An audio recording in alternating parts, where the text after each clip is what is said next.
Hello everybody, welcome to part 4. I'm actually really excited for this one. And let's get into it. Alright, so this is an image from the Land of the Lost that I think really is a great descriptor. Part 4 is called Row, Row, Row Your Boat Gently Down the Stream. Because we might have found ourselves in a dream. And not only in a dream, with friends. And continuing the point from the last video, if you have a room full of vampires or zombies or AI, nothing new is really happening in there. They all need connection to source, which was my main point with the last video. And moving forward, and why I went into such detail was that I think is the balance. That you take the sourness of the lemons and the sweetness of the sugar and you combine it with a bunch of water, and you get this amazingly balanced lemonade. And that we should find that balance if we find ourselves in duality. And here is, connecting with the T-Rex and Land of the Lost. If you find yourself in that situation, the solution was to move a bit faster. That they were already kind of in the vehicle they needed to be in to escape.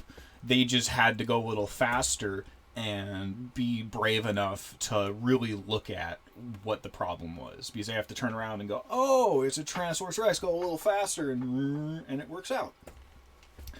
And I wanted to go a little bit more into what I was saying last time, that if what you're facing, preparing for, is literal ontological evil and fire, then you really... it's not really comparable. A good example would be, like, imagine that knight right there, that everything he was wearing in his weapon was produced with child labor. That sucks, yet compared to the demon, does the end justify the means? And that is an interesting question, since, if moment to moment's the most important thing, then having to build some armor seems better than being ripped apart by a demon and having everyone you love, taken away from you. There's this movie Tremors that I really like about these prehistoric worms that wake up and they're not really prepared for it. And they even have like snakes inside of the snakes. And if I could have like a spirit animal, like Burt Gummer's up there, that, everyone sees him as a weirdo and he's kind of at the edge of society, but he's really paranoid and prepared. And there's a balance to everything, yet in this scenario, it paid off.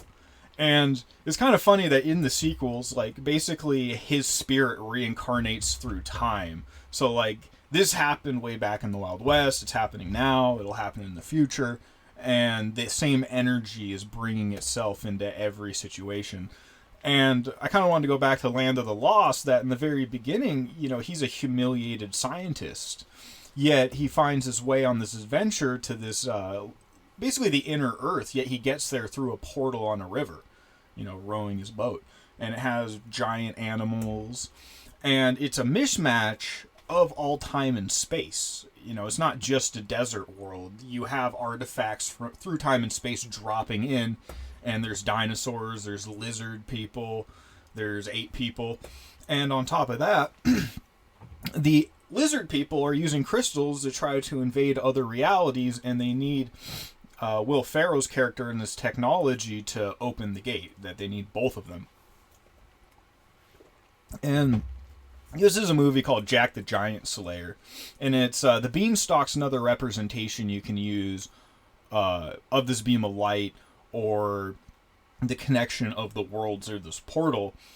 And that in this movie, basically the second the giants got there, they're like, let's eat human beings. And the castles designed to keep humans out weren't really doing the job. And if there wasn't a magical ring that controlled all the giants and made them go back to their own reality, then it would have been a very bad time. And this also has the built-in moral test, because that guy was evil and he didn't get to keep the crown.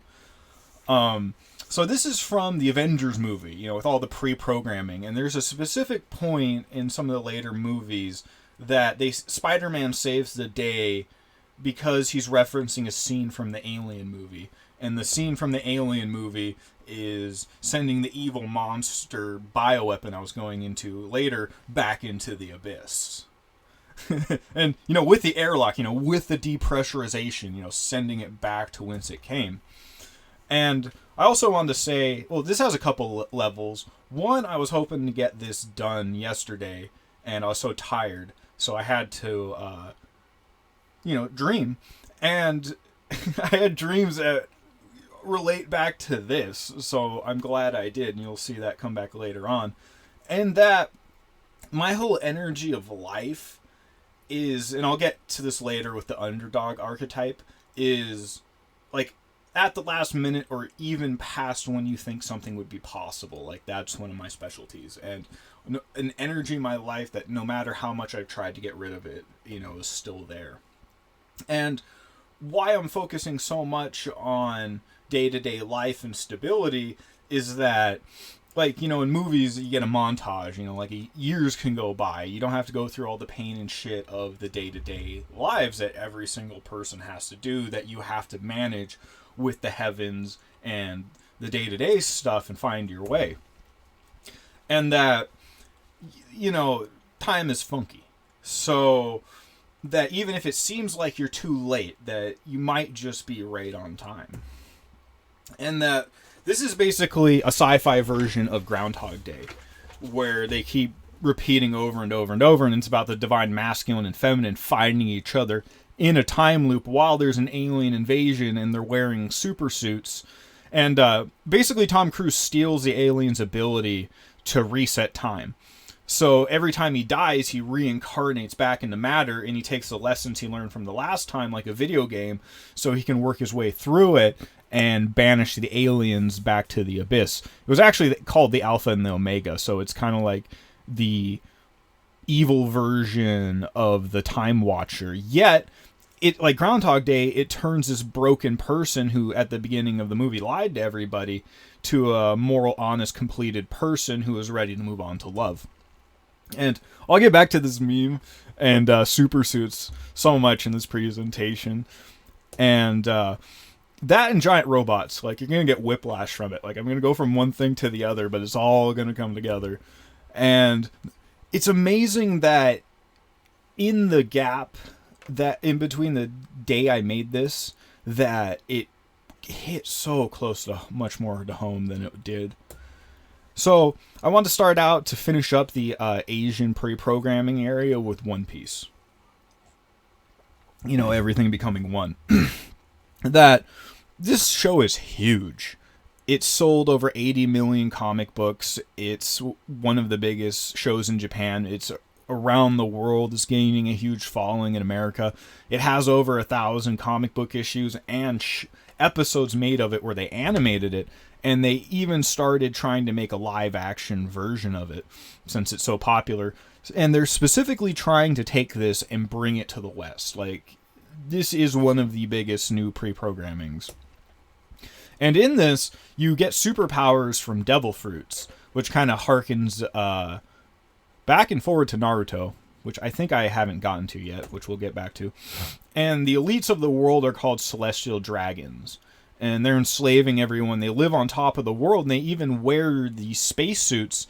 And there's a theory that it's because the air up there is pure, so it makes them live longer. So whenever they come down into matter, like, they're trying to save their air, and they wear spacesuits. And there's, I believe it's a building in Germany that they compare it to, or Switzerland. And that's where all the noble bloodlines hide out. And there's this animated movie called Kubo and the Two Strings, where the most powerful ruler that's connected with the moon turns into a spiritual dragon. So they keep connecting it to, like, the corrupted dragon, especially with the moon. And it's connected with, like, the throne of Britain, and a lot of the top people are, like, mirrored after famous people in our reality, like Gorbachev and things like that. And there's not supposed to be anyone on the throne. Like, in our real world, like, it's kind of like saying we have presidents and all that, but that all the presidents actually answer to this secret shadowy figure. And as we move into where it is currently, I keep talking about like in the mind of God. And one of the most pivotal symbolic scenes of the entire series, that is also one of the critical pillars of my presentation, takes place on top of a giant's head in a thunderstorm. And it's also flying in the air from a dragon. Like, that's the dragon's superpowers. Like, he can make the entire island fly, like the air power. And that's the said dragon right there. And he's a shape-shifting dragon as well. Like, he can turn into a human being as well. And the main characters have to fight him, and they all get split up in this giant head while they're fighting it. So they go from all these areas, and they name the areas they're in after areas of the brain as well. So it just keeps compounding on it, and they make huge allegories with the dragon, with the main character itself. So the good and the bad character are both aligned with dragons and awakening. And in this universe, it's the fantasy universe, and in this, he drinks some milk and like instantly grows his tooth back. Like, they can do stuff in this world that seems crazy. He has a friend that's a skeleton, so the dead can come back to life. Like, there's all these crazy magical superpowers everywhere. And the moon is actually like this ancient battle station ark that has all these weird aliens on it, and that guy controls lightning. And in this universe, you can actually materialize your thoughts if you have enough willpower. So, like, you can harden your skin. You can see for miles. And if you're strong enough, you can actually make people pass out. And it's represented through lightning that you have the willpower of a king. So, like, you're so determined to do what you want that, like, you can just knock other people out with your very aura and emotions, because that's how much energy you have. And this pops up later in the series that one of the main people can... this is related to Azura, and I'll get to this later with Indian mythology, that's his spirit come to life. Like, that's all it is. Like, he just has such willpower that, like, it just pops up and he can make attacks with it. And as the series goes on, they actually relate it to Jesus and the idea of peace coming through time and space itself. So that the main character's possessed by the spirit that's based upon the vibration of his heart. So, like, he has the right heart vibration, so that this spirit, the spirit of liberation through space and time, this archetype that's been reappearing over and over, can find a vessel just as the evil one could. And they even call him a sun god. And that he makes people smile, and he makes people laugh, and that he's not only that, but he's ridiculous. So it's almost like a Looney Tunes character brought back to life. And it's connected to this idea of the will of D, back to that generative force idea, and that through space and time, there's people that will always rise against the government and fight for freedom. And they've been known to have the word D in their name. Like, there's their like middle initial. But that's connected back to this chosen one prophecy. And the sun god awakens when the moon's out, funnily enough. And his hair turns white, and he has all this steam everywhere. And we'll get back to that later with superpowers. And it has to do with the sun and the moon. And it just makes him this giant goofball. Yet he can now change reality itself, like his size. And he goes full Looney Tune. Like, he can make reality like a Looney Tunes cartoon. And this is kind of a fun side tangent that I love, that in World War II, you had the splitting of all the scientists and pre-programming between NASA and the CIA. Yet, in my opinion, the most important one was the Imagineering of Walt Disney. That if this was like kind of like the secret of reality creating, then Imagineering, and you see the big moon behind him, would be what you want to do. And that it kind of connects them all together in this ridiculous way, and that they especially focus on the future, and recently combining it with robotics. And they have a display called Tomorrowland, where, Unite Forever in the logo. And there's actually a movie with, whatever, I'm blanking on his name, George Clooney, it's right there, where Tomorrowland actually exists in the future. And their reality is falling apart, and they have to go back in space and time to repair the past so the future doesn't destroy itself. But basically all the rich people are like, hey, we're just going to peace out through a portal and go into the future to this magical utopia and leave you to all your problems as all these apocalyptic things start. And now these chosen ones have to go back in time and fix it because the rich people ruined it all by going to the future in the first place and not wanting to share all these amazing things with everybody else.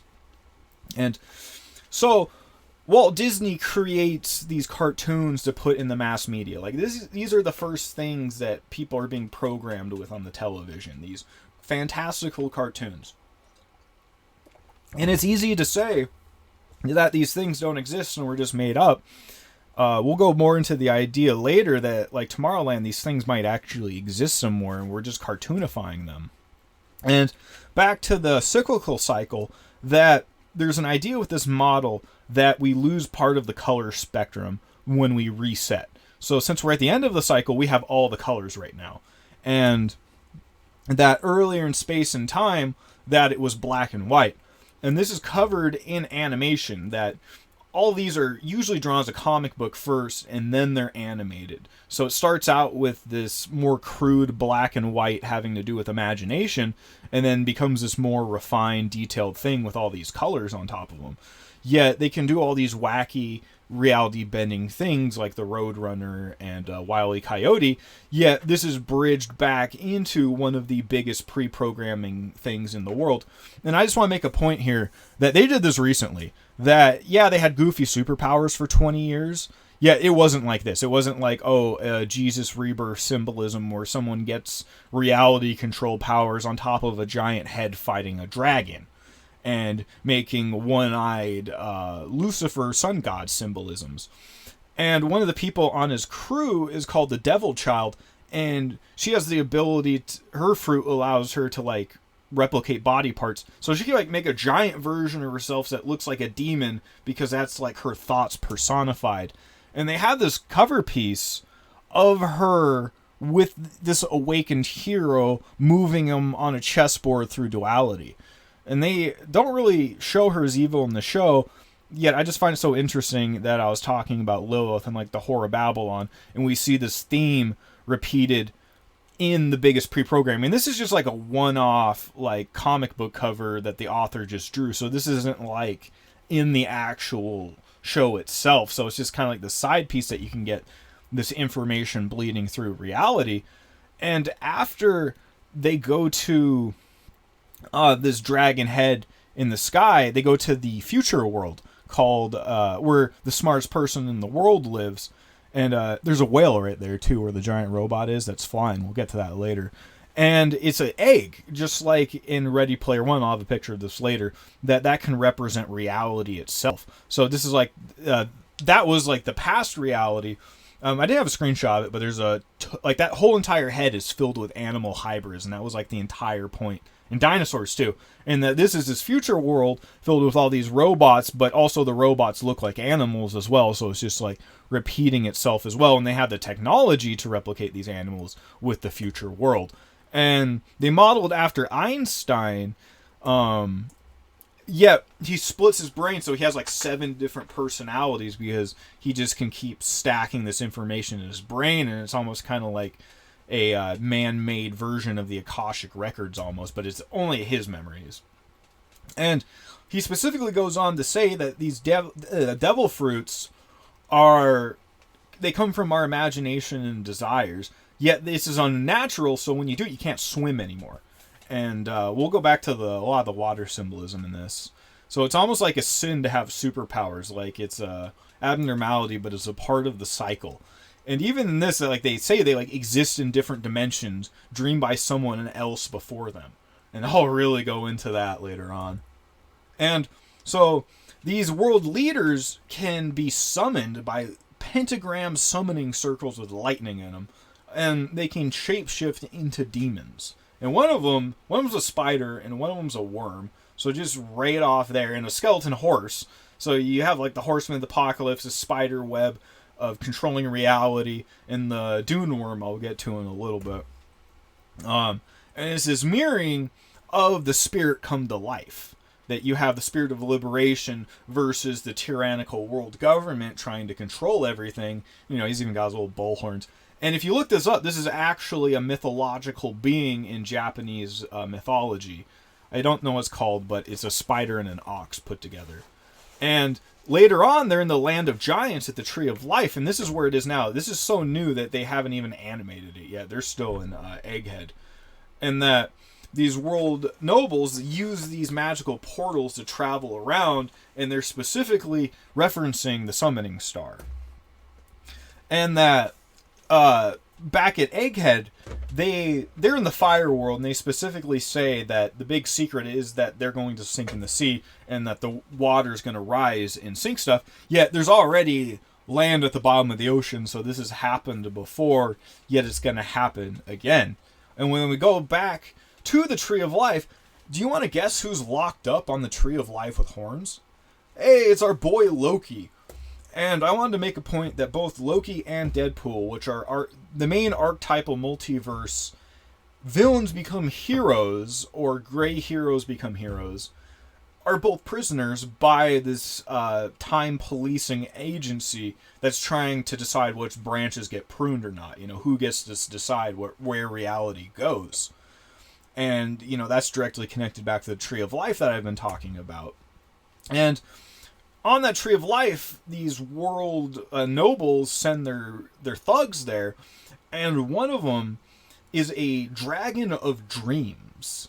So he can change your dreams, and he brings all the children's nightmares to life on the Tree of Life as a distraction, so they can steal giant children, because that's been the whole world government's one of their main focuses is to replicate gigantism again.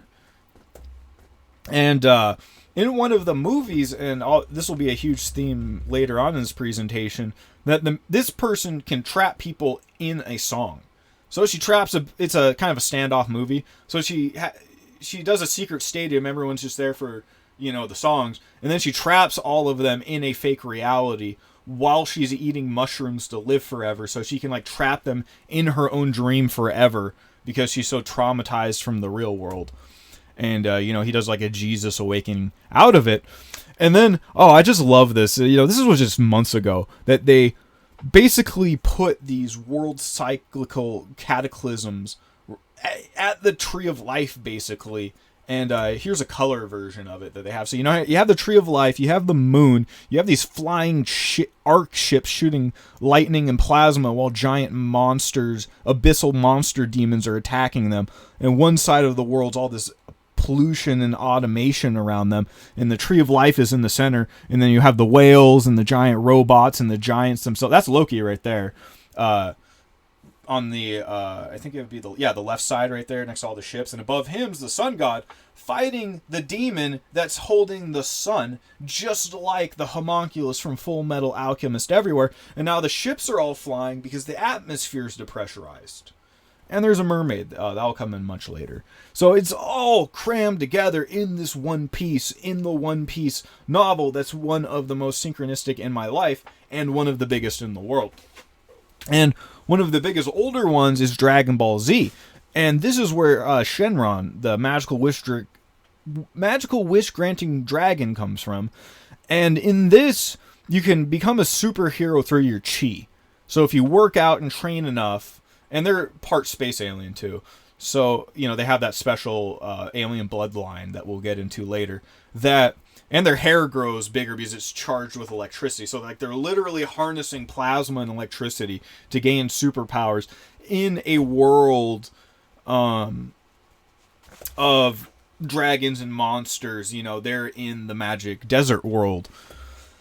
And one of the main first villains is this alien that's trying to wipe out, all life, and is actually trying to weaponize those previous superheroes for his own bidding so that they're his planet conquerors, because he's too lazy to go around and do it himself. Yet there's a chosen one prophecy where the main character becomes that Super Saiyan because it's been lost for thousands of years, and he defeats the shape-shifting entity that looks like the Xenomorph from the Alien series that we were talking about earlier.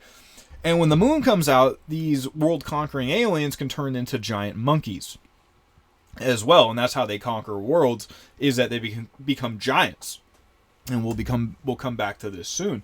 And Luffy from One Piece is directly related to Sun Wukong, who is also the main character from Dragon Ball, because when he's a kid, he rides around on a cloud and has a staff that can bend forever, just like Sun Wukong does, and even kind of dresses like him. So all these characters are based off the Sun God. And there's this movie that came out recently called Monkey Man. And, you know, he's this guy at the bottom of society, and he topples the elite system and does the whole spiritual awakening thing. And to do this, he has to integrate his shadow. He has to integrate his beast and not succumb to it, because that's the whole idea of the Whore of Babylon, is that you're doing this awakening, and that when you get to integrating your beast, you get tripped up on it. And they even reference Shiva in this, and it's interesting because they kind of portray Shiva as this hero and villain. Like, he goes there to be healed at the Shiva temple because no one wants to go there. So he can kind of hide out there because all the other outcasts and societies are there. But yet, even though they're outcasts and everyone else sees them as evil, they help heal him and help them overthrow the system with this big fight against heaven and hell. And Shiva's even outside of CERN. And the whole idea of it was that you have to create to destroy, yet who's deciding this creating and destroying, and who's casting this shadow with this torch to create reality? You know, are you doing it to let people out to the truth, or are you keeping them in this cave with a fake imitation because you're a vampire in the cave and you're too afraid to go out into the light and the fullness of reality? That, you know, the fullness of reality is out there, yet if you don't pass the test, you're just going to muck it up if you go out there, so you have to be in the containment. And that's actually what this show's about, that everyone in this show starts out in an underground artificial environment, that aliens put us in these underground areas because if we evolve, then we're a threat to them. So they keep us down there mining and toiling for minerals for them. And one day, this kid finds a robot that's shaped like a robot head. Like, it's a robot head with little tiny arms and legs that can take over any other robot, basically. And it references this dual world. They're also in the desert world, yet they break out from the underground dome they were hidden in. And it becomes this giant galactic fight in the mind of God. And because he was a digger, he represents freedom with a drill, which is, you know, the double helix, you know, the spiral coming together. And you have the evil in the bad version of this. You know, one's love, growth, and positive moral evolution, and one's fear and doubt and control. And the entity doing this, I forget his name. Yeah, he literally looks like the homunculus from Full Metal Alchemist and is related to the evil version of Saturn here. And he can actually trap people in a false reality. Like, they try to beat him physically, and then he just traps them in a time loop in a dream, and then he wakes everyone up from that dream, and then they resume the final fight again. Which is interesting because Saturn is known so much for the time loops. And Spider-Man also, with this duality and fighting time loops, and that's popping out of all these multiverses. And I kind of wanted to just go back to the homunculus from Full Metal Alchemist. You know, that's also like the Eye of Sauron. And can you believe it? They have actually made a meme about this, that they've started comparing villains from other universes, and that the Gurren Lagann villain is one of the biggest. Like, let's see if I have a picture of it. Yeah, it's like actually like this is in the mind of God, and they're projecting their spirits, and it's also the power of friendship. So, and he's wearing these glasses over his eyes and his third eye that are plasma star goggles, which is interesting. And, you know, he's blue plasma as well. And it's just giant fight in the heavens, which they end up winning and gaining freedom to open up the multiverse. And, you know, it's good for a while. So the ending of the show is, you know, he's just kind of a nomad hermit chilling as everyone else is exploring the multiverse. So this takes me to a show that I grew up watching like every Friday night as a kid, called Naruto, where basically it's set in Japan, where they basically have superpowers, it's interesting. It's easier to think of these guys as wizards because they're like throwing fireballs and lightning and things like that. It enhances their body, and they basically have super endurance as well. Yet they're doing all this crazy magical stuff like you'd imagine a wizard doing. And hey, we got our reality invading cyclically reincarnating aliens that give people superpowers.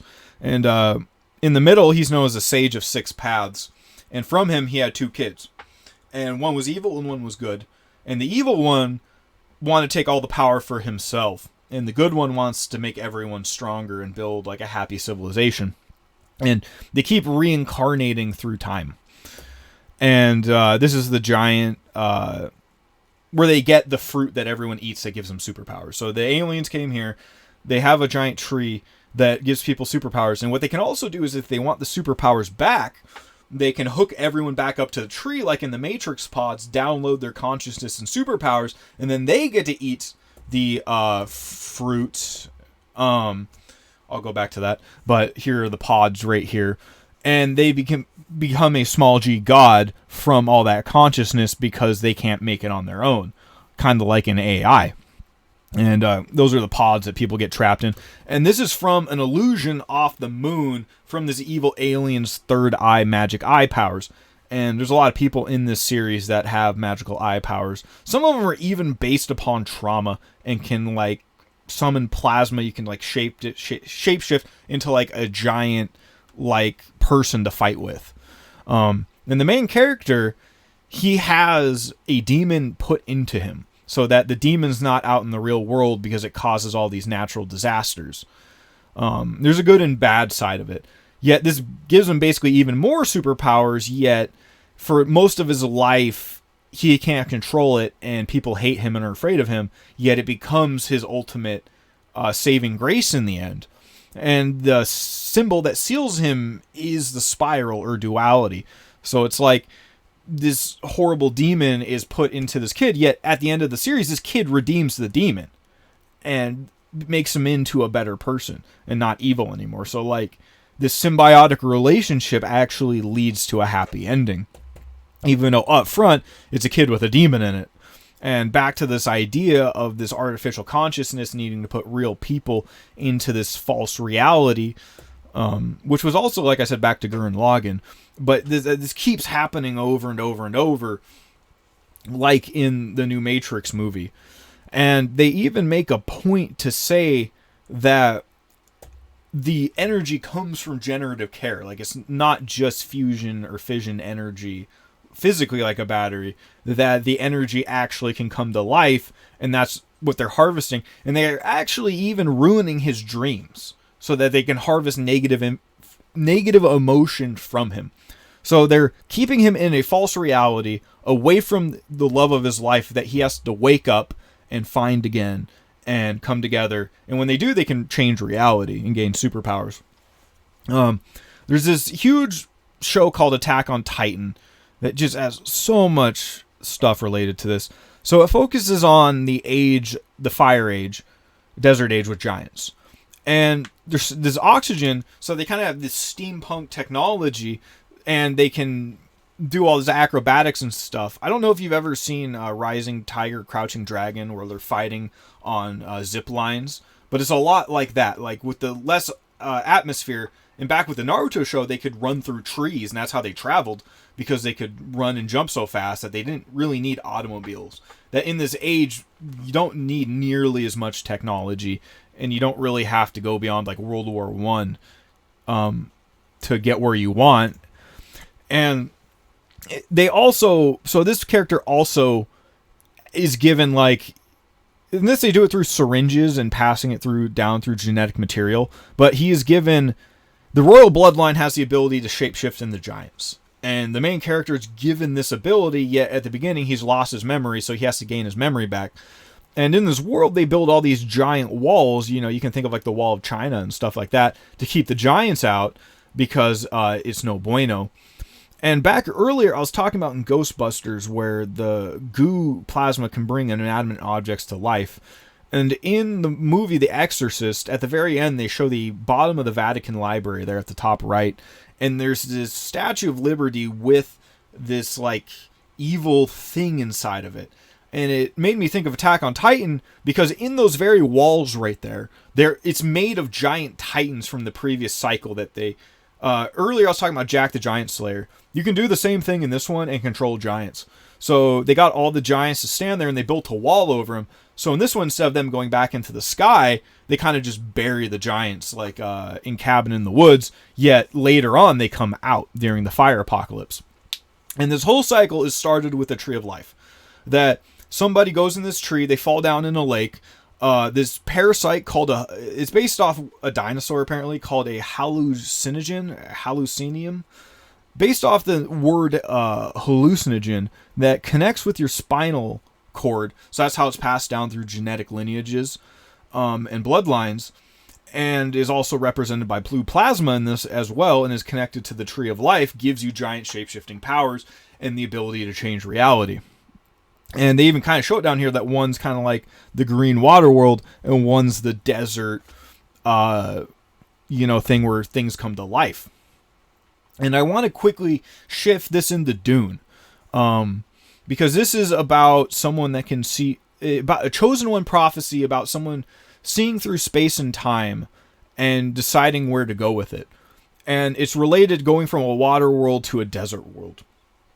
And sandworms and whales. And also mushrooms, which we've been talking about as a lot. So, this is also related to Christopher Walken, because in the new movie, he plays the evil villain. And decades ago, he made a song called Weapon of Choice, where there's a lyric, if you walk without rhythm, you won't attract the worm. So, a song that he has about not attracting the worm or this apocalypse, because that's what you don't want to do in Dune, is attract this giant worm that eats everything that's based upon vibration, just like in Tremors I talked about earlier in the desert world. And also the Weapon of Choice, we'll go back to that heavily later. He reincarnates as the villain from this reference. And in the original book, he chooses the medium to good ending. In this movie, he has an awakening, can see through space and time, and he chooses to lead through fear and control. And they specifically mention this. And in the good version-ish, I'm not sure if it's the medium or the good version, basically, the solution is to combine with a worm and become a hybrid, because he can live forever. Not forever, but long enough that he can shelter humanity from the cyclical reset and basically release them back into the next cycle so that they can survive.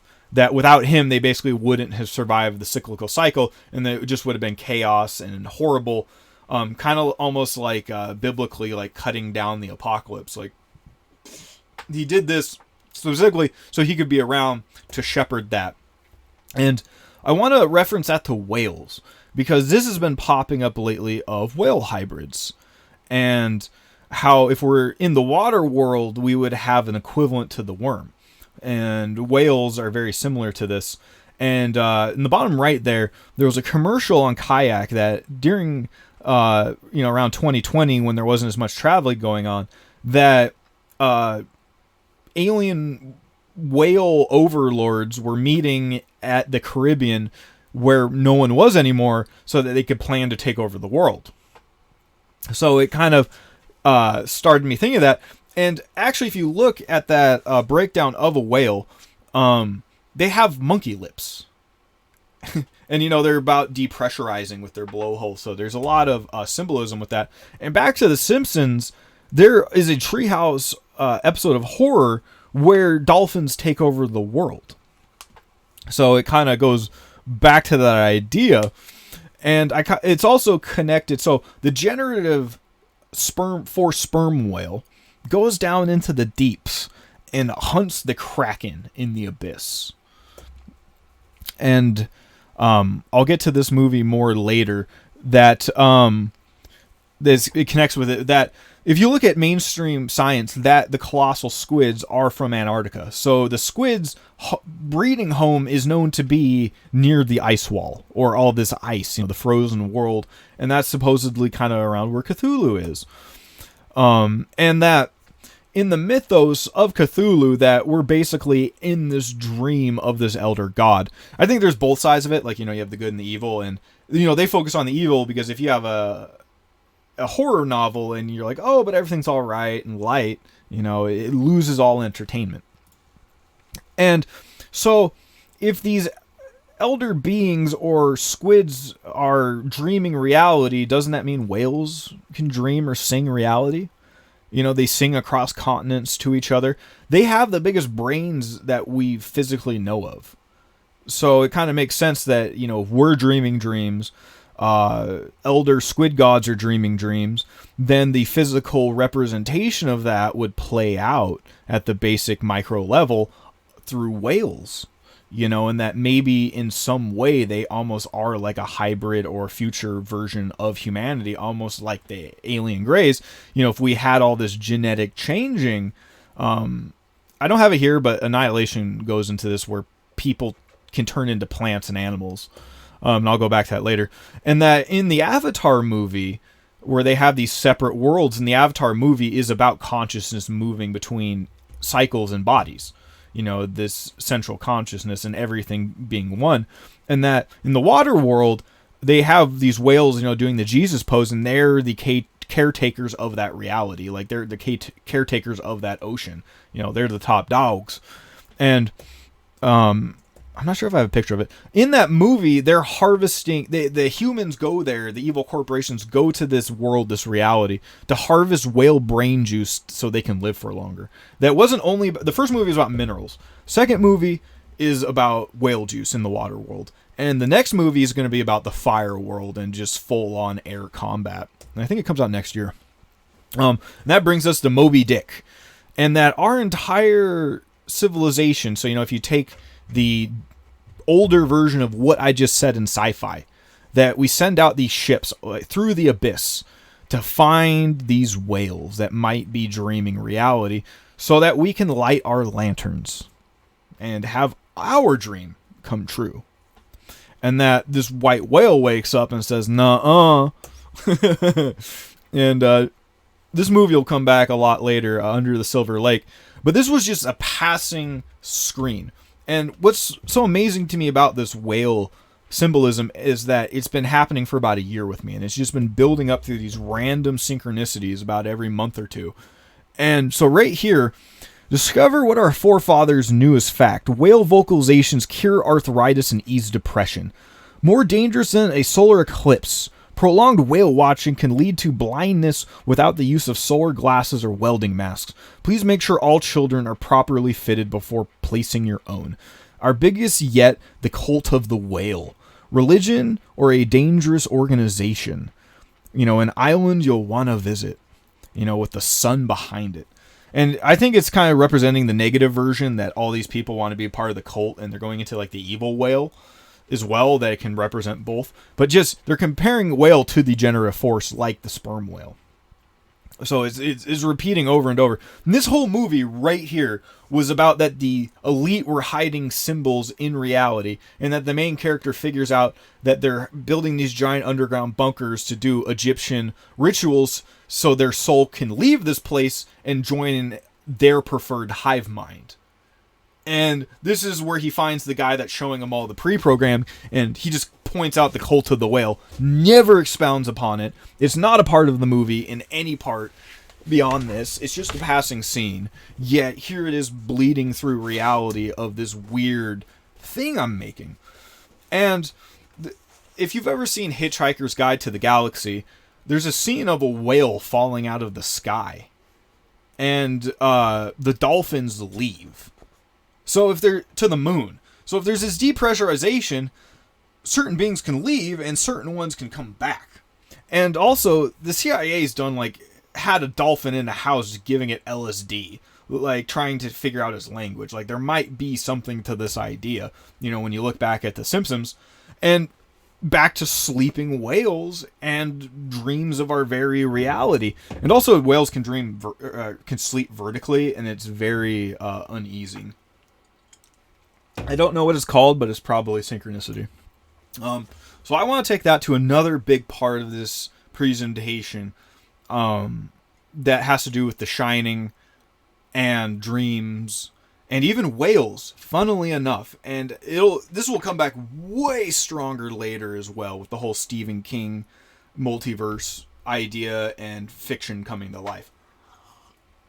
So this is the sequel to The Shining. And I forgot to take pictures of it, but I think it'll be good enough here that in the original movie, when Danny went to that hotel, and also he's having so if you remember from the original movie, there's the hotel caretaker. And after he dies, he starts visiting young Danny in his dreams. And he tells Danny in his dreams that that hotel and all those ghosts and all that awful stuff wouldn't have happened if he hadn't have been there. That it was his shining, his generative force, his consciousness, his torch he brought to that hotel that brought it to life.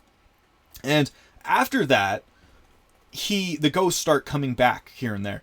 And he has to learn to trap them in boxes in his mind and dream so they don't haunt him anymore, because they want to feed off his negative energy. And that for a long time in his life, he kind of loses his shine. All the trauma brings him into alcohol and addiction. He's moving around. He can't really keep his life together. Yet, the movie starts where he's explaining that. Then he starts putting his life together as the main plot comes together. And it all goes back to The Shining as well, and that it's built upon that idea. And that when his father went crazy, if all this plasma comes into the world, everything within comes out. You can't hide your craziness anymore. You can't hide your frustrations, your annoyance. Everything you bottled up is going to come out. So if you're one of those fake people that was putting on a fake smile, and even though your life's crumbling, you're just trying to ignore it, or you have a monster inside, like earlier with those demons, that if you don't,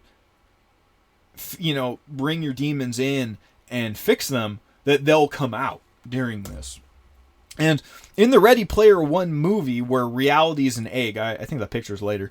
Actually, I think I have it up here. They're watching the creator of the video game's memories, and the creator of the video game they're currently in, trying to win a contest, find the keys of reality so that they can change their world and keep the evil corporations from taking it over and making it even worse. And the second test is in Stanley Kubrick's The Shining. The first one is this race that you have to go backwards. So to everyone else, it seems like you're doing this ass backwards thing. Like I'm sitting in my trailer talking about all this weird stuff when I could be working.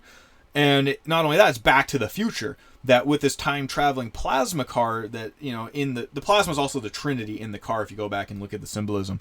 That's the first test. And the final test is in the adventure video game computer that has this spiraling dragon that you have to find the hidden room in this old video game. So if you don't know the old lores of all these video games, like this nerd did, that you couldn't win the key to reality. So you have to be like this turbo nerd looking through reality to win the creator's test and be moral. And at the end of the movie, there's this clash in space and time with everybody, including giant robots, and you have plasma beams.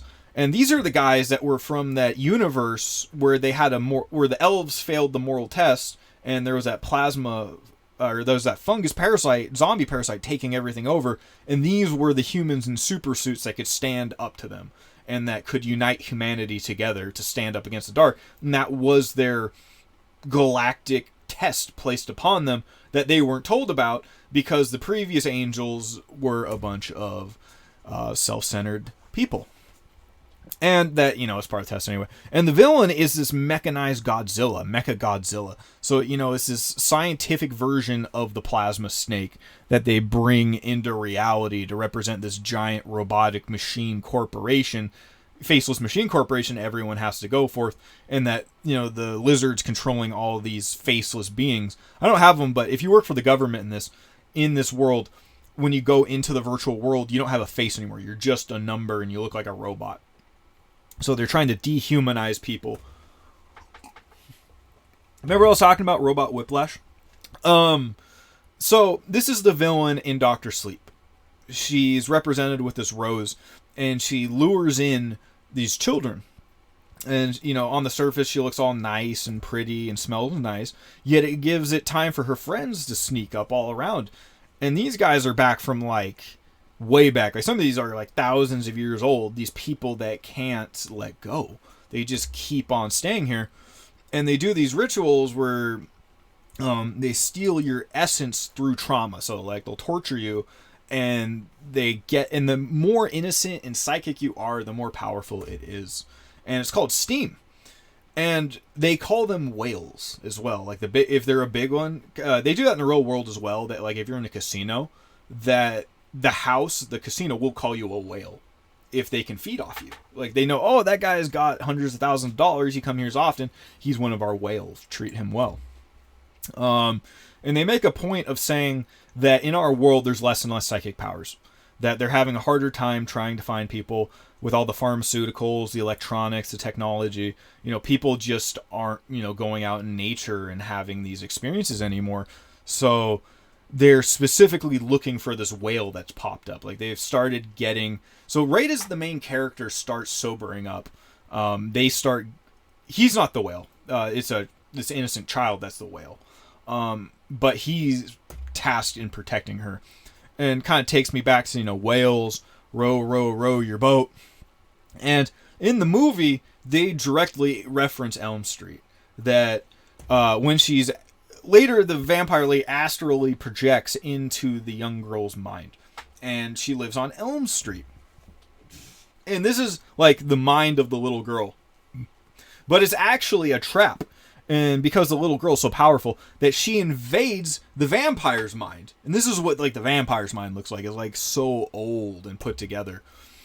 And that she gets her hand caught in the filing cabinet and messes it up. Yet that travels back to real life. So it's like Freddy Krueger as well. That what they do in the dream can follow them back to real life. And I might go into this later. This is a Silent Hill franchise that... This mist comes and all these monsters appear, and these monsters are actually a mirror of your subconscious. So I'll probably get into that later. And they just released a new trailer a few weeks ago of the new one set in Japan, and there's this quote. It's do you think it could be some kind of dream we're having? People start figuring out in the dream as it's breaking down that they're in a dream because it starts becoming so fantastical.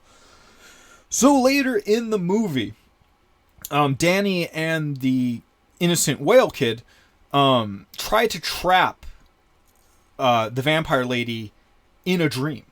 That they go back to the Overlook Hotel where fantasy can come to life, and that's one of the boxes he trapped all of his other demons in. So he's they're trying to distract her and trap her in it, yet that doesn't work. And she asks him how did we miss you? And she was saying that all the drugs and the alcohol and things like that kind of put a bushel over his fire so that they couldn't see him, yet he still kind of had the psychic powers, but he wasn't really doing much with it. And that also growing up kind of gets rid of it as well, yet you can still have it. And the first choice with all these evil people is co-opting instead of just jumping right to sacrifice. They were talking earlier they're going to try it on the little girl too. Their first choice is to get her to join them because she's so powerful. And second choice, and also, maybe turn her into a cow and just spread it out instead of just one thing, which is even worse. Kind of almost like the Matrix pods, yeah. So, specifically saying he hid that shining light for most of his life after he was a kid and got so traumatized. And she's trying to hey, you don't have consequences, no hangovers, you can become a consumer like me, forever or as long as you want. And that, you must be lonely, join us. And I love the symbolism of the 8-pointed halo of light above his head. He has that power. And back to my point of preparing, all he has right here is this axe.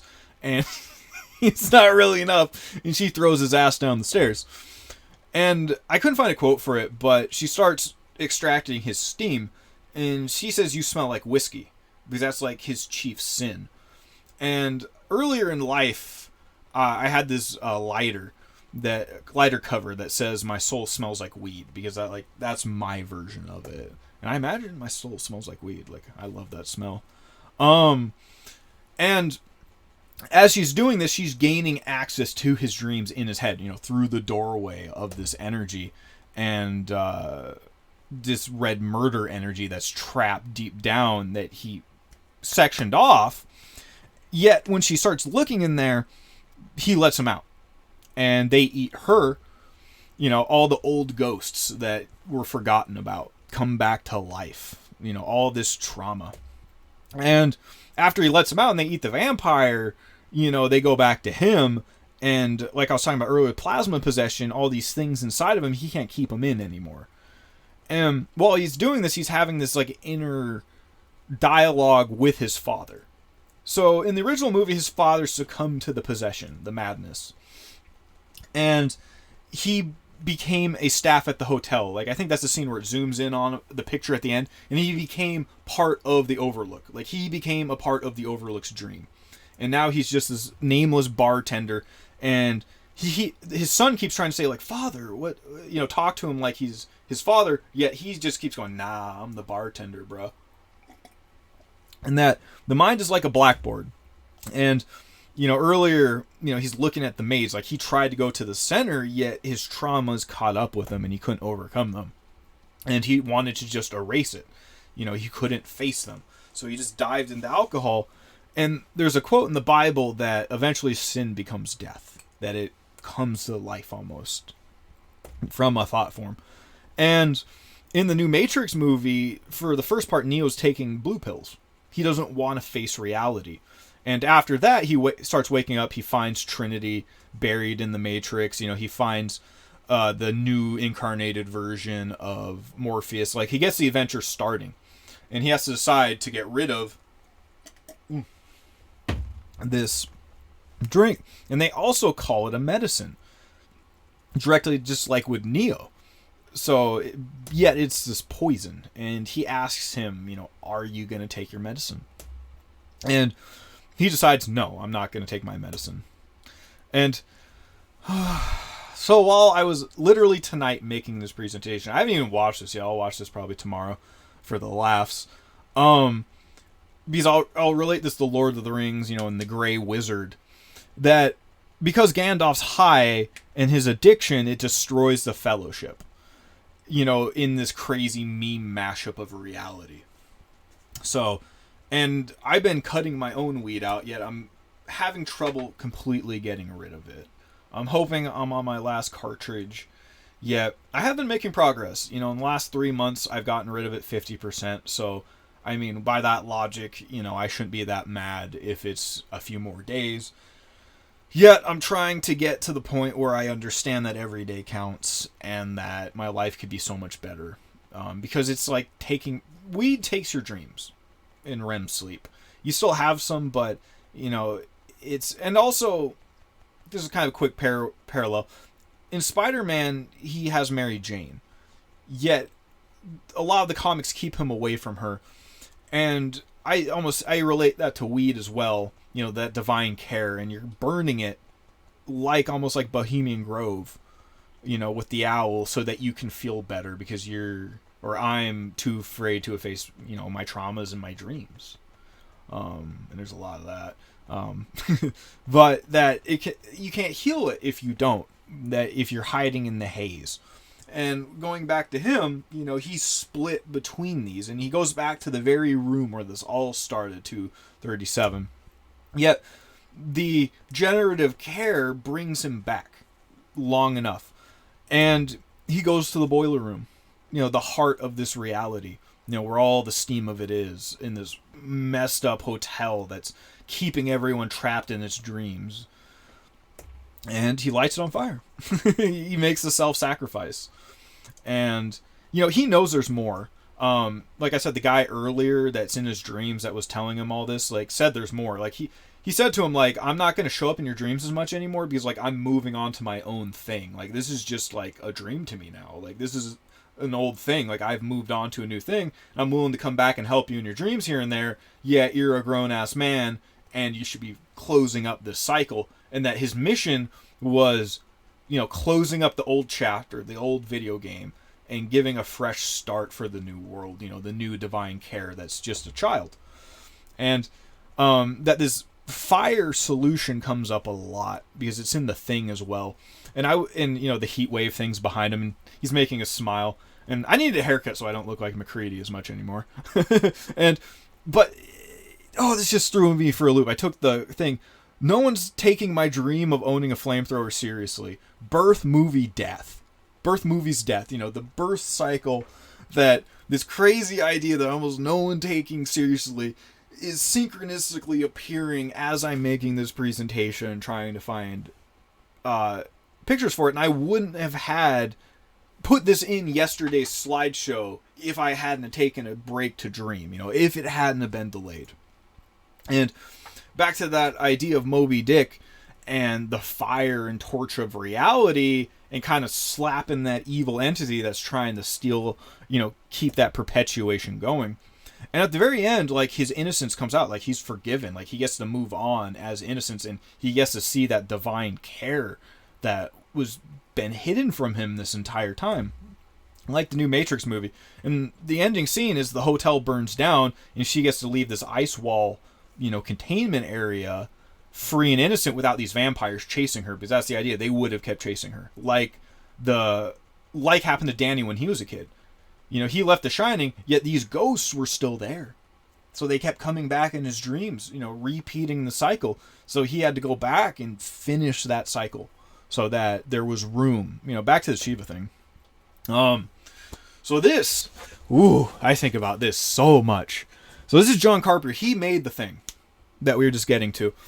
And this one speaks to me so much. It's called In the Mouth of Madness. And it's, funnily enough, the main actor from Jurassic Park. So, as these cryptids are coming to life, so on the, where to start with this movie? So reality isn't what it used to be. And lived any good books lately? So on the cover of the DVD for this movie is a storybook and how he's in the storybook. And we have to ask, who's the author here? What story are we telling? So this author called Sutter Kane, Stephen King, is possessed by a demon. And he's the most prolific author in the world. And then he one day disappears. So they hire this detective to go find him, who's Sam Neill, the main guy from Jurassic Park. Like, he goes to Jurassic Park. And he goes on this spiritual journey of discovering evil and finding his faith. And he finds out that he's in a book. Like, he's in a Cthulhu book, basically. And, like, he there's a point where finds a point where, like, the pages on the book are tearing and he's looking through. And as this movie's happening, people are mutating more and more and more. And this is happening in his dream, but then it starts happening in reality. Like, on the bottom right, that's a dream, but he wakes up from the dream while he's reading the book. And I found this quote later that they say that this was always inside of them. And it's just it coming out. And he takes them to this church. Basically, Stephen King's in a town he made in a book. But the book town materializes. And if you believe hard enough, you can find it. And in this corrupted church, there's this door. And this is the break open between the book and the real world. Like, it's this black goo door that opens up. And those are literally, like, his character. The place is called Hobbs End. And all these tentacle monsters want to come out and party. And, he's... the very ending of the movie, he's in an insane asylum. And he gets out because everyone's gone. The world's messed up, The world's at a point where there's no one manning the insane asylums anymore. So he goes to an empty movie theater playing In the Mouth of Madness. So he goes in and watches the movie of himself, of it all playing out, in a false reality, watching the false reality play out on the screen as the observer and the actor at the same time. And I said this earlier, this is a part of John Carpenter's Apocalypse trilogy. You have The Thing. Man is the warmest place to hide. The ultimate alien terror angle. It's in the ice wall that comes to life, that needs humanity, that's burned by fire. The Prince of Darkness. that the church has actually been hiding Satan, and that through space and time and people's dreams, that past, future, and are all going to collide. And before man walked the earth, it slept for centuries. It is evil, it is real, it is awakening. About that doorway, opening that doorway, and religion was at the heart of it. A lot like Dead Space, if you take the Thing angle. And then you finally have Into the Mouth of Madness, that you combine it with all the Stephen King mythos, that those all come to life, as the church is coming to life, as the alien angle is coming to life all together. And I think there are a few other representations that cover the zombie angle, the shape-shifting aliens. You're trapped in a dream that's cyclically repeating as entertainment for yourself. And that takes me to Twin Peaks, which is set kind of where I live, on the Pacific Northwest. And I've actually never seen the show, yet I know enough about it that this is the Black Lodge. You can see a little Saturn there. That this is the subconscious coming to life. And that the main character actually goes there. And there's this meme from the show I love, like, where do you think you are right now? And the big reveal of Twin Peaks is that they live inside of a dream, and not only that the subconscious is coming to life. This was the picture I was referencing earlier about Ready Player One, this virtual reality that's this egg. That's how to think about this generative care that everyone's looking for that's lost. That's also blue plasma in the sky. And that, this world surrounded by plasma as well, and the glasses to see it, and it all mishmashing together on top of a moral test to reset reality.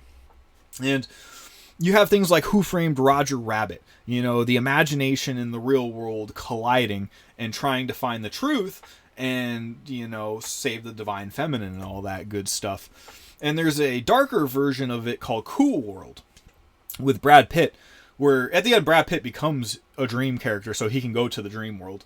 Yet that lady on the right there, she has to...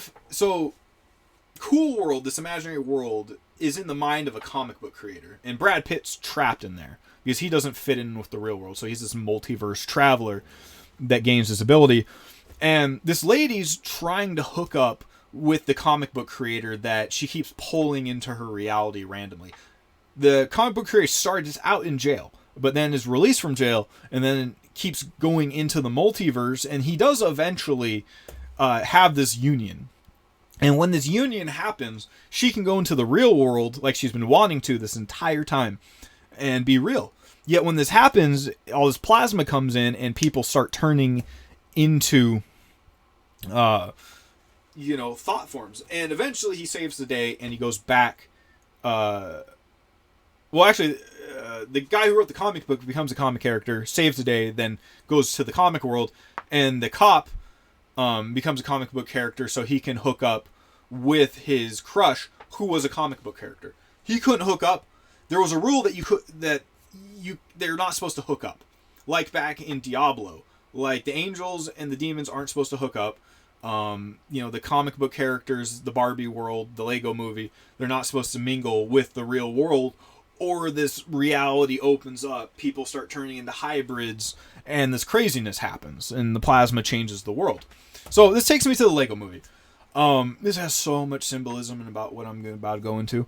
So I had the saying for a while that one of the cruxes of making this and being prepared, that even if it was the apocalypse, that where I wanted to go, that we would be more focused on Taco Tuesday. That you could be so prepared that the sky could be opening up with giant plasma everywhere, and your main thought is, hey, I'm hanging out with the bros and the fam having tacos because I'm pumped, because we prepared so that even while the Titanic's crashing and sinking, we're grilling tacos on our freaking amazing lifeboat we made. And in this movie, the code word for the apocalypse is Taco Tuesday. So it's just... I had that catchphrase for years, and then I saw this in this movie and how it relates, and it just... oof. And so in this movie, on Taco Tuesday, these tentacles come from the sky, and they spray all the Lego people with glue, so they're trapped in this fake reality. And the CEO is the one who finds this ancient artifact. He calls it the Craggle, but it's actually a super glue from this alternate dimension that he's using, like the sacred artifact to trap people in this world, and he builds technology around it to do this. And it turns out his Lego character is a personification of his higher self that is a business CEO, and in his basement he has this giant Lego city he built, and his character came to life, and the sun keeps going down into the Lego world and changing it, and Will Ferrell wants to change it back to how it was, all boring, and his son's just putting together all the Lego pieces and having this giant battle at the end of time, and Will Ferrell ends up getting on board with this and supporting his son and not being so rigid anymore, and kind of like the son, like Luke with Darth Vader. So this takes me to Barbie. I just want to say real quick that this is one of the most hard-hitting movies of my reality and the crux of my presentation, and I can get almost no one to watch this or discuss this with me. It just blows my mind. So, and one of the biggest reasons I made this is because this is so freaking ridiculous that I'm not sure any other way to do this. So, Barbie and Ken, they're alive in Barbie world, which is actually real, and it's a desert world, and they end up going to the real world from the desert to the water through, love guiding them, and the green cactus, that green generative force. And hey, dolphins in the water world. Nick. So, and they even show them going from the water world to space. And I'll get to an interesting point here in a minute. They end up going through a lot of different places. So it's like the multiverse. But right before they get to our reality, they have to go through an ice wall on their shape-shifting vehicle that's powered by imagination. And they literally plop into LA, the West Coast. You can kind of see on the left right there, the ice into the desert. So they go from it's desert to ice to desert, and they're not vibing with it. They do not fit in at all. No one likes them. So before I go onward, I forgot to move the one where they're in space. Here, I'll just go back real quick with the power. So the water world and what we know of is space travel. That this is a NASA training facility for astronauts, and all astronauts train to go underwater. Imagine that. And this is a movie called Underwater. And this is a mural from the movie of these tentacles coming up and these angels, the in-between of these. And in the fire world, you have the Balrog. You dug too deep, you get the Balrog.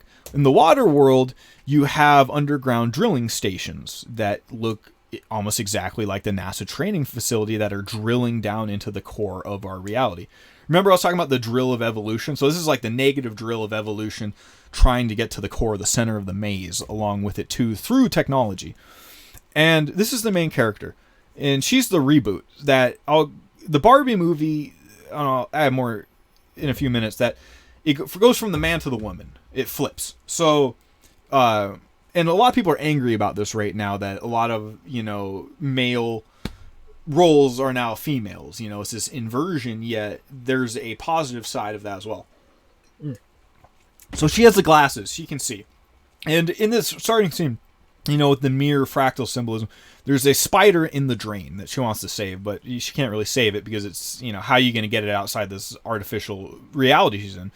And right after that, it starts kicking off and the station starts exploding. And it turns out they dug too deep, yet they don't know that yet. They just think it's like earthquakes. They just think it's natural events. And to survive in this abyssal environment, they have to wear super suits. Fusion-powered super suits. And they start finding these monsters. They started out small. They came out of this hole they made at the bottom of this abyss. But they start getting bigger and bigger and bigger as they go on. And people start dying. And eventually they find like this huge, gigantic one. And they're actually fractal. Like the smaller ones actually live as a symbiotic part of the bigger one. And it controls them through like a hive mind mentality. So all the smaller ones are like a bigger version, or a fractal version of the bigger one, kind of like I was talking about with Mechagodzilla earlier as a technological example.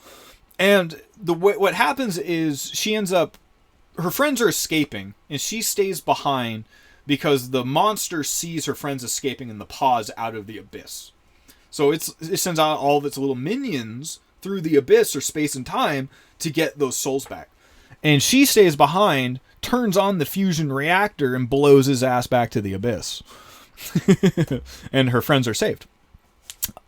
That whiplash, right? So back to the real world. So also at the beginning of the Barbie movie, they connected to 2001 Space Odyssey and the Monolith. And in the original movie, the Monolith was sent here, in the book series, if you know the lore, was sent here by an alien species that are in another dimension that wanted to terraform Earth. So they sent black monoliths to our realm that combined with the monkey ancestors, and that started the path of evolution and technology so that they could go, I believe it's to Jupiter, the Titan moon. So they go to the moon and they find a monolith, and that leads to them, I forget if it's Jupiter or Saturn, I think it's Jupiter, to one of those where they can have a cosmic ascension on the moon of that. And not only that, they have to overcome artificial intelligence on the way there. And they do this so they become a giant cosmic space baby, and when they do that, they open up space and time, the bridge, and those other entities can come here and party. And back to The Shining, you remember with Evangelion where everyone turned into one consciousness? This looked like yellow fantasy, you know what I was saying earlier? So in The Shining, they directly relate it to Tang, you know, and astronauts and ascension. So this is in this idea of the generative force ascending and becoming one, but yet there's this dark side we have to deal with, and if we don't fully understand it, we can't integrate it. Right here, everyone turns into Tang. So that girl right there is basically like the chosen psychic one that resets this entire cycle. So like she goes and visits everyone and merges all their consciousness into one. And then the world's reborn. You can choose to stay in the Orange Tang world, or you can go build your own separate world. And hey, look, Neo's in some Orange Tang. So back to Barbie, they show this scene of the monolith, but it gives these pre-programming to these girls. You know, this link between what we think is fake and imaginary in real life, yet it's pre-programming on us what to be. And, you know, this, if we look at movies pre-programming people, this was before movies. So this is the OG. Yet now we have more technology.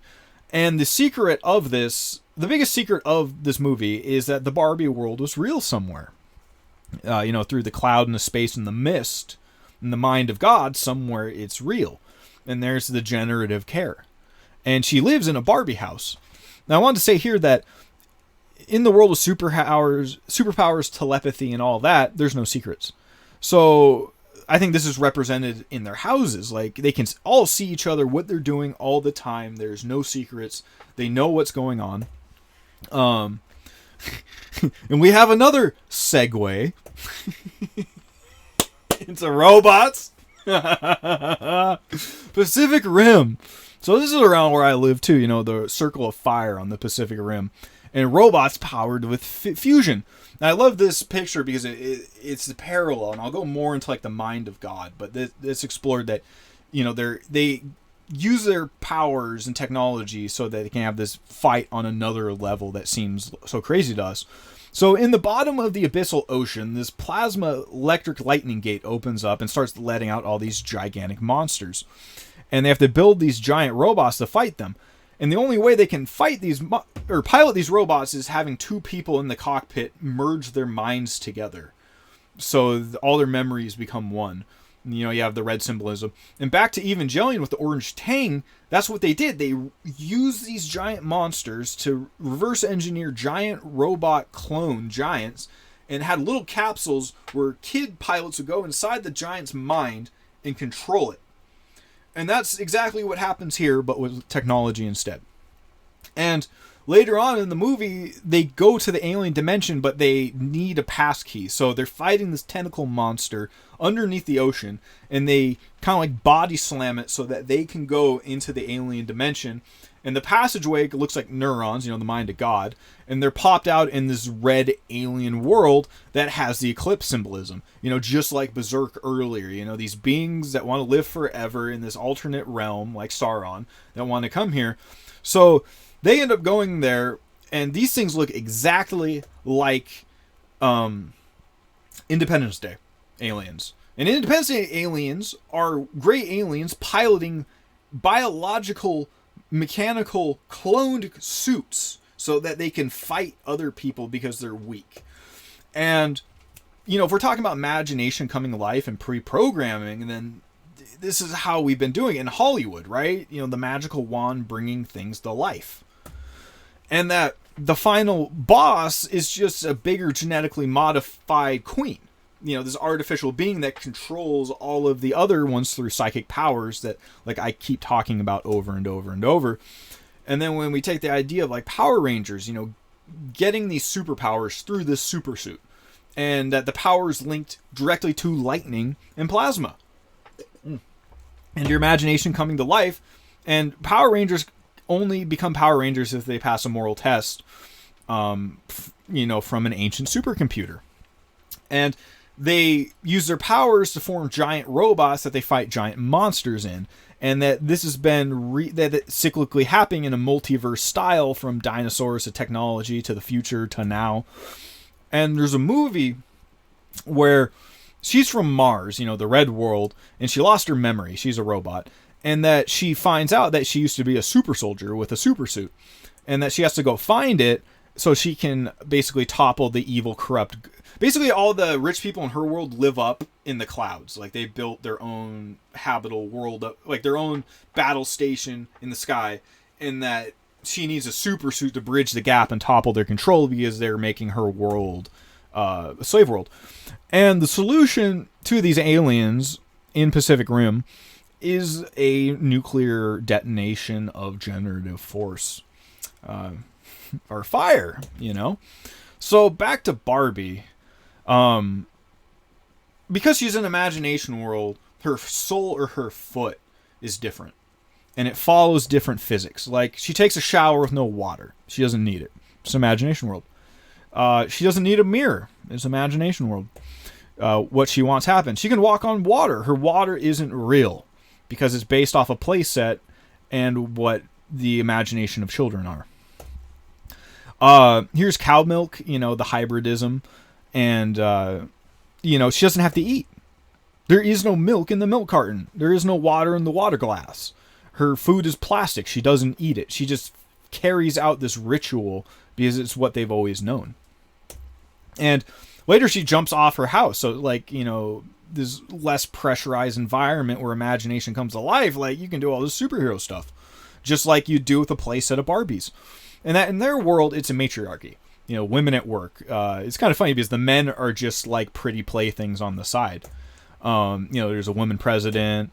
They're the judges. And most of the dudes are just at the beach palling around trying to look handsome. And it's funny, he tries to surf and, like, the ocean isn't real. He just bounces off the ocean back to the beach. Yet he can't get hurt because it's imagination world. So she goes to the beach. She's wearing the sailor outfit. You got all that symbolism there. She's got the blue on in the red world. And all of a sudden her feet change. Her souls change. And she's trying to tell all of her friends that, she's no longer tiptoeing, that she's grounded now, And she shows them her foot, like, see, look at my soul, look at me. And that's how they respond. They're like, you can't do that. We're supposed to be fake. And it's interesting because there's music playing while this is happening in the applause. And if you go back to the idea earlier being trapped in the song, and realities merging on top of each other, in our song of reality, reality's breaking down, the truth is coming out and all the normies are, losing their shit. And they've been talking about how everything's malfunctioning. I didn't include it, but, like, this day of hers has been going bad. Like, everything's breaking down when it doesn't normally break down, and she's wondering why. And she's having all these thoughts, and no one else is questioning this. And they think it's weird she's questioning it. And they're saying you have to go see Weird Barbie. And that someone played with her too hard in real life. Just like this. Like, this is, in our world, what Barbie looks like. And that this weird Barbie on the outside society helps other Barbies, find their way while things are falling more and more into disrepair. So she goes to find the weird Barbie, up on the Hollywood Hills in the background there, the imagination become magic. And we'll go back to Under the Silver Lake and how this might be such an important area with Los Angeles and the West Coast. The red and the blue gates opening up that she's in between. And the first thing they show is a dog. And I want to say, like, why so serious? With the clown, that as reality is breaking down, we're moving farther from source. So what if that source was Sirius? That it's becoming less serious because we're moving farther away from Sirius. It has this dog, and it even shows that Sirius moves away from her as she's stuck in this cycle. And then she meets Weird Barbie. Has like crayons on her head and is all chopped up. And she looks at her feet. And while I was putting this together, I realized, what do you call feet? Dogs or puppies, like let those puppies out. And empathetically, they talk about how you have to walk in someone else's shoes to understand them. And that's kind of like the core of love and importance. So she's like, yeah, I haven't seen this before. This is some weird stuff. And they make a point here that she's stereotypical Barbie. She's not the president. She's always just been kind of this normal person that's, whenever she tries to do something, it doesn't work out. And she's just kind of this plain person. Yet, that's why she's the chosen one. Kind of like Neo, right? Or, I'll get into that later. And also, these cryptic, dark thoughts that no one else is talking about. And that's part of the reasons. And that this is a portal, that these thoughts are coming from a little girl in another world with a Barbie doll. And that the Barbie world is picking up on this and falling apart because it's picking up our energy and all of our negativity. And she talks about Barbie land being part of a continuum or a membrane, just like your brain or, the torch or, the mind of God, And between the real world and our world, that, in their world, we were just some silly drawings, yet here it's actually, real, I guess. And even her skin's changing, like she's getting cellulite, and she's like, it's just going to keep getting worse. Like, you can't ignore it. And you have to go to the real world and you have to fix it. You have to go save this little innocent girl from her trauma and all the shit happening in life. You got to save the inner child. And, just that all these feelings, like she can't go back to just being a normie anymore. Like she has to follow her heart. And that, usually there's a separation between all this, but now that the two of them are together, it's ripped open this portal while she's standing next to this snake skin and, the little lions, and she has the one eye symbolism. And, Barbie, like I was saying earlier at the very beginning of the presentation, how all of us crave that stability, that Eden, that paradise. She doesn't want to go outside her comfort zone. Just like in Dr. Sleep, he didn't want to leave his comfort zone to face reality, but he had to. He had to wake up to the story he was in. And that she's becoming more and more entwined to the story as it goes on. And that to help her, she has to fix the subconscious. Which I guess is why I have to stop smoking weed, because I need to go into my dreams to fix stuff. Maybe. They specifically relate this to a Matrix choice right here. And this is why I love the Barbie movie and I want people to see it. It's multiverse. It's the Matrix. Like, it's got it all. And that this shoe's back to the normal life, the upright, rigid one.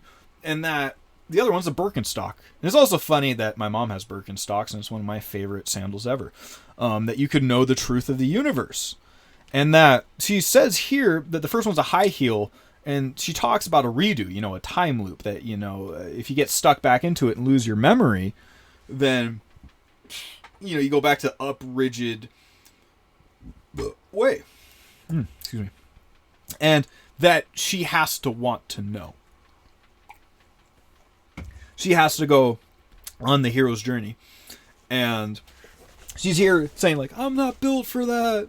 I'm not the hero. I'm stereotypical Barbie. And that kind of takes me back to Neo or Free Guy earlier. Both these people were stuck in a video game and they changed their reality through doing the right moral thing and gaining superpowers. That it could be any guy. That Neo, anyone. It could be anyone. It could be any guy. You just have to want it and move forward. And as things change, who knows? Dreams come to life. Nothing's impossible. So, back to Ken. It follows him in this movie as well. that he takes so he comes to our world, sees its mail run. He's like, yeah. So he goes back to Barbie world and brings all this ridiculousness because he's not the brightest, and turns Barbie's world in this inverted joke that she doesn't like. And this is actually a meme in our world now. He calls it his Mojo Dojo Casa House. And we'll actually get back to Mojo later. And this is Star Wars, when Anakin goes evil and he goes to the fire world to be evil and fail his test, and the generative care dies. So it's just interesting that it kind of references back. And I found 2 Star Wars memes about the Mojo Dojo Casa House. And this is a meme that is combined with Spider-Man, so it's a fourth wall breaking meme as we talk about a fourth wall breaking superhero. And it's, if I had a nickel for every time this happened, I'd have 2 nickels, which isn't a lot, but it's weird that I have 2 nickels. And this is like 3, it just keeps happening, and that he just keeps showing up, even though it's like, surely this is enough. In reality, he's like Billy Mays, like, no, there's more. And in the Barbie movie, the CEO of Mattel, who's keeping this big secret, is Will Ferrell, just like the CEO in the Lego movie. And he's the CEO in the Zoolander movie as well. I forgot the slide for that. So this role keeps popping up. And they try to get Barbie to go back in her box. Go back into Imagination World, fit within our prison. And think of the Matrix Pod, and think of Mila Abramovich's HoloLens display she made. Like, same thing. And she escapes. She meets her creator in this realm of light and creation, and gets to know her, and talks about floating and falling, and the gold heart of generative force, and then asking what does she want.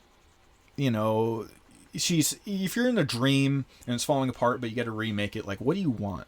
She gets to choose her reality. What does she want? So she goes from her world to the real world, and that's the girl she saved. And she goes to Los Angeles again. She wants to live there. And the ending of the movie is she goes to see her gynecologist.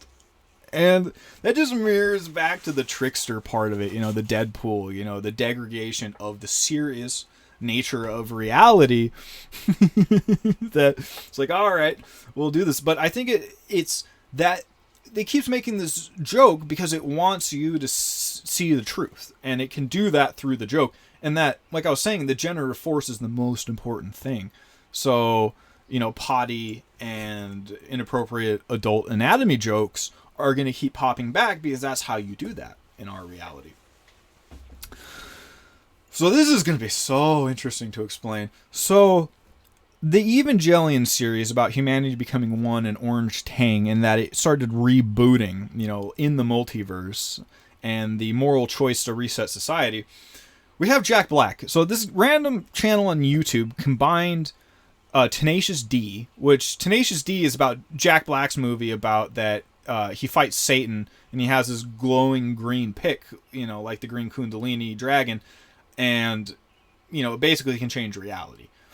I kind of butchered that one a little, but this guy connected all these and takes the songs from the Tenacious D movie and combines them with the Evangelion show and movies to make this glorious meme. These 2 archetypal stories of about the same thing, the present and the future, and combining them. And, the bomb, the generative force. I'll put a slide later, but Oppenheimer and Barbie were marketed together. And the atomic bomb, or the atom bomb, is the generative force being used for bad. Like, hey, you have all this energy, what are we going to do? Oh, yeah, set people on fire and destroy the world. It's like, eh.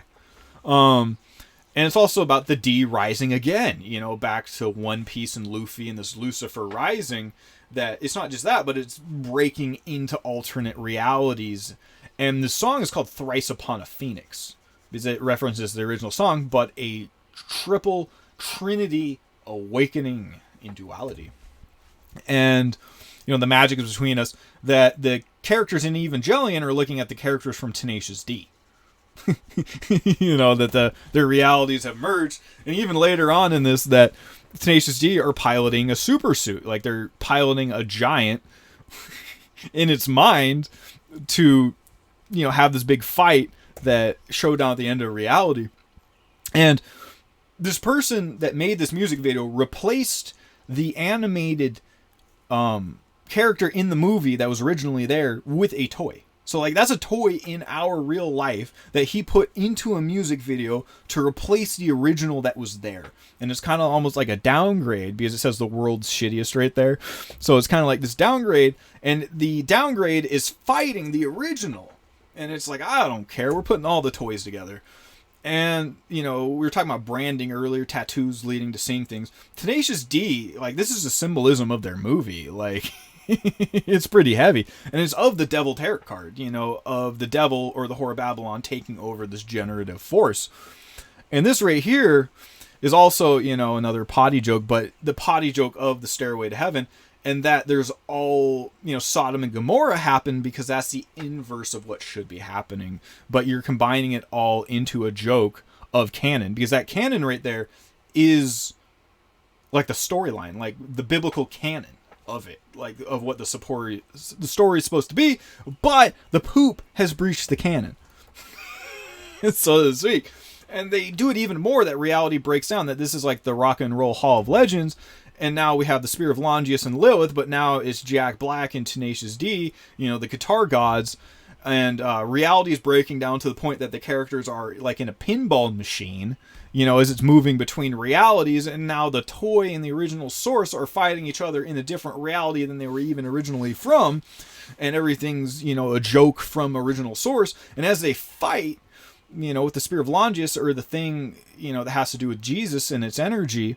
And, you know, it says right there, I'm knowing the kicker of elves, you know, this elven energy. And it's, as it's saying, the original song is calling falling down, down, down. So it's like, as it's spiraling down, duality and time cyclically recharging, that it's even going to the real world. Like, that's just a video of the real world, but their fights bleeding into just these random things. And this is back to the original Evangelion universe, that they're talking about generative force right here, you know, the seeds of the tree of life. And, you know, that this negative evil is known as the angel crusher, you know, the elf kicker, the angel crusher. And this is the real, so this is the toy in real life. And that's the artist of this music video's real life that he's showing right here for a second. And then it goes back to the fiction. And that's the pick of Plasma, you know, the Kundalini green dragon that can change destiny. It was Molten Satan's butt. You know, that's a part of it, you know, that you have to overcome this evil. But if you can, and you pass the test, you can get it. So Jack Black flies back into his world, takes the pick, and the main character goes back to his world. And in his world, this is going to be messed up. He just, he's got yogurt all over his hands, but it's a generative force on his hands. And I like that Bugs Bunny is like, ain't I a stinker? You know, the rabbit hole, you know, because this is pretty, you know, messed up contextually, but, you know, it happens in our reality, you know, if you consider imagination coming to life. And a drop of it falls upon the pick of destiny, Tenacious D, the story. And it brings it to life. The generative force brings this story to life. And it says more loops than a laptop DJ. You know, and it starts looping it because there's all this different generative force there. And the next scene, the building explodes. I probably don't have to say what that makes you think of. But, you know, that was a ritual to change reality. And then he runs back to the, you know, the giant, you know, the mind of God. And it says more made when it should have just stayed. So they made more loops when they could have just stayed at prime. And you look up past the mind of God, you know, this robot, up into them, and, you know, their generative sparks are flying up, and they're in the mind of the main character, you know, the two of them. But then it goes back to the real world, you know, in the future. You know, this is Jack Black like 2 years ago, and now the main character is a fictional character in their world as they unite and make a portal. He was kind enough to make custom-made tarot cards. The Fool, the D, you know, the Devil, the inverted Hangman, and the inverted Wheel of Fortune. You know, so it's there's a lot there. And then it goes. So this is the director of the Evangelion series, and he doesn't have a tattoo of this, but this is in the music video. You know, the realities coming together, and then it zooms in on the tattoo, or it zooms out. You know, like the Men in Black. from the tattoo, and it zooms out. So this is like the world, and he's in one of those buildings, and then it zooms out even farther, and it's one of those giant robots playing on the Spear of Longius, a song. And then there's a click, so that was all in a computer, and then that was all a song, as the composer winks at you as the song ends. And that was like the loading part of YouTube right there in the middle of it. So as the loop is going on, the creator is winking through reality at us as it breaks down and coalesces. And I found this all through a random meme music video years ago. This was a show I watched as a kid about egregores coming to life and them being in the same house. And his friend's blue plasma. And that brings me to, what is Utopia? What is an imaginary friend? What is a thought form? What does an egregore come to life? What are these things? That takes me to the movie The Empty Man.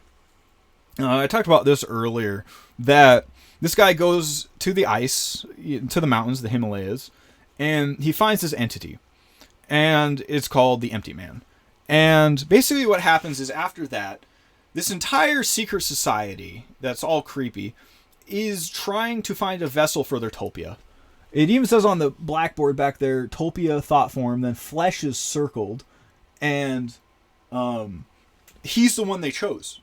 So like, he walks in this room, he's lost his memory, he doesn't know what's going on, he doesn't know his plot, and they all know it. So like, there's this secret thing that like, he's the chosen one, but he doesn't even know it, and they're like agents in the Matrix just leading him along.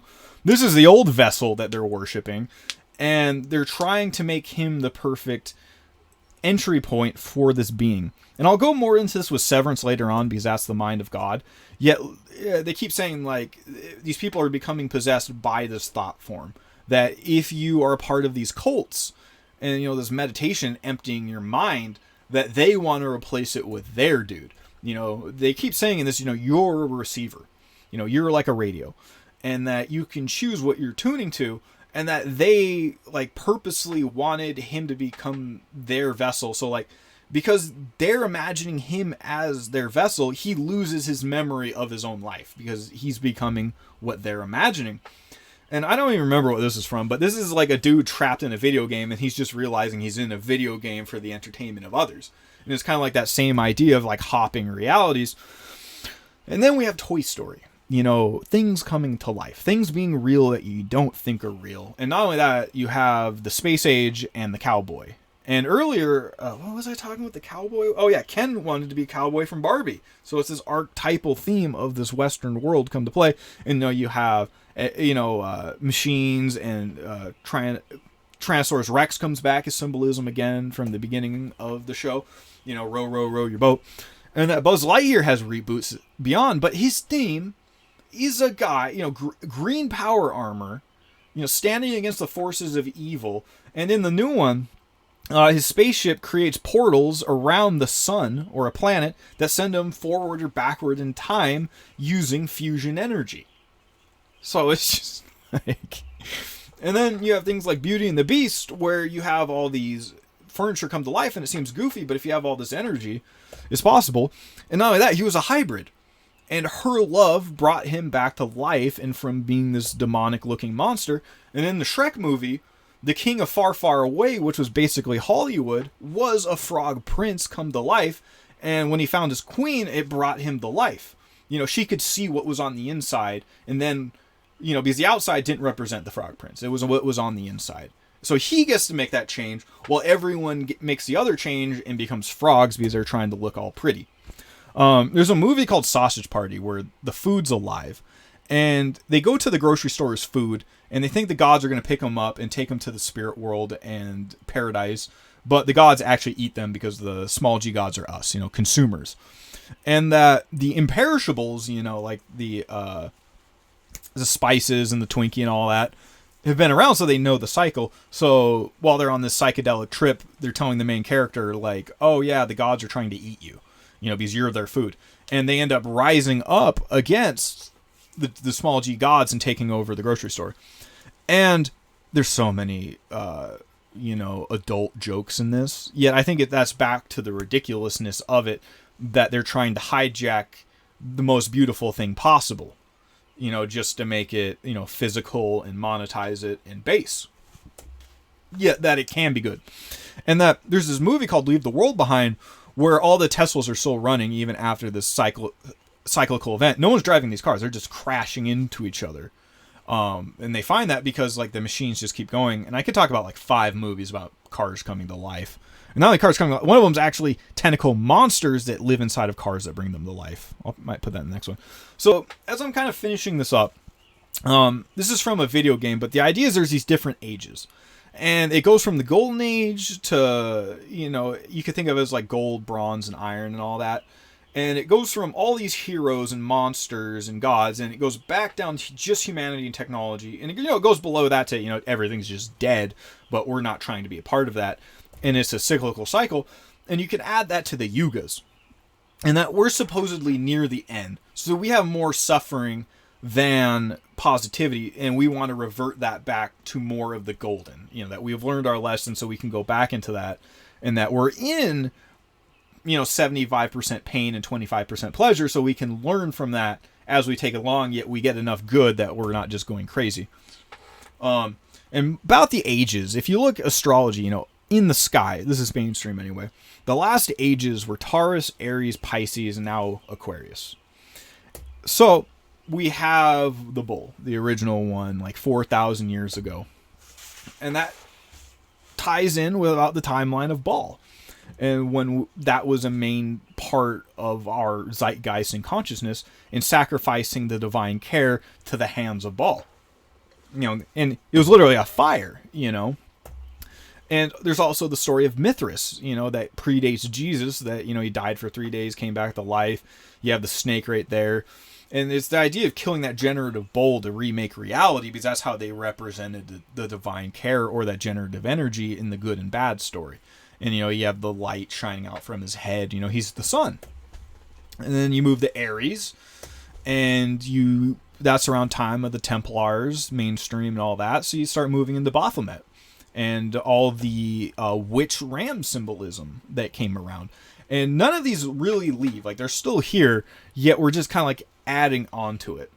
And there's a movie called The Witch, where people get kicked out of society and they're on the edges of it, and there's a witch in the woods, and the devil literally shapeshifts from a goat. Like, he shows up as a goat at their house at some points. And his whole point is to brainwash their children, sacrifice all the adults, and get the children to join the cult in the woods, which worship him. And, yeah, it's a pretty dark movie. But it has that idea repeating. Then we go to Pisces, the Abyss. And Cthulhu, Dagon, the Byzantinians, the Water World, the Admiralty Law, all of that. And now that moves to Cthulhu. And here's South Park, you have the eclipse ritual moon in the back. Here's Cthulhu, the tentacle monster, rising from an oil spill, which was the underwater movie. They dug too deep, and you got the tentacle Cthulhu monster. And that takes us to Aquarius, the water. And that this will be more of a human one, because I think it will be mixed with technology and the whole, AI robot uprising. And I'll go more of that later, like the series Westworld. We're not just making robots, we're making human looking robots. So, it's probably going to look like us. It's not the shape-shifting entity wants a robot body, because that's even better, in my humble opinion, or just a genetically engineered body. So remember Dragon Ball Z, Wish is coming to life? They always had they exited out every episode. Next time on Arc Rex, we'll go into modern pre-programming and the shit it represents, because this is the biggest lately, and this is basically everything I've been talking about. Yet I want to look at, I talked about, back then leading up.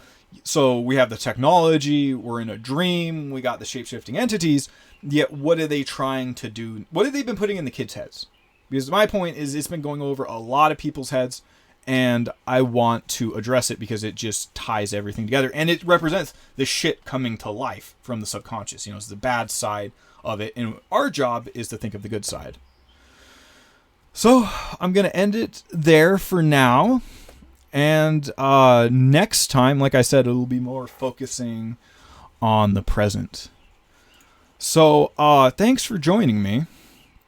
And I hope that made your jaw drop a little bit. It made mine while I was making it. And just the fact I can do all that, like I can put that together and make a presentation that supports each other on a bunch of goofy stuff like that, and it might actually have precedence. That's what makes my soul sing and why I like to be here. And I hope we can continue making the better path forward. Pretty soon I'll start moving into the more physical things and like, farming and the preparedness that stacks on top of each other that creates an area that's like a bubble against this storm, so that the evil hive mind can be fed, and the goodness of everything can be fed as well. There'll still be the innocence of children in this realm that aren't like being eaten by monsters. Like it'll be Taco Tuesday for them, and even though the apocalypse is Taco Tuesday, they don't have to know that, so they can be shielded from it. So I don't know, that's just my thinking. If you're still here, I'll get that going more. That was 400 slides, by the way. So, woo-wee! All right. From past me to future you, peace.